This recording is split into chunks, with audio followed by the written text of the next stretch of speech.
ऐक, स्वामी तुला काहीतरी सांगत आहेत आणि हे वाक्य आज तुझं आयुष्य बदलू शकतं. तुझ्या आयुष्यात किती वेळा तुला तोडून टाकलंय आणि तुला कधी लक्षात आलं का, त्या तुकड्यांनीच तुझं व्यक्तिमत्व तयार झालंय. कधी कधी जीवन प्रचंड अन्याय करतं. विश्वास ठेवलेले लोक धोका देतात. स्वतःचे लोक पाठ फिरवतात आणि स्वप्न तुझ्या डोळ्यासमोर चिरडली जातात.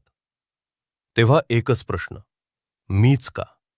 आणि तेव्हाच स्वामी म्हणतात, तुला संकट दिली गेली कारण तू कमजोर नाहीस, तू निवडलेला आहेस. सर्वात काळोख रात्रीच सर्वात तेजस्वी तारे जन्माला येतात. आज तू जिथे उभा आहेस ते तुझं शेवटचं ठिकाण नाही, हा तुझा टर्निंग पॉइंट आहे. दुःख जे झालं ते तुझ्यावरचा भार नव्हता, तो तुझा ट्रेनिंग होता. आता एक सांग,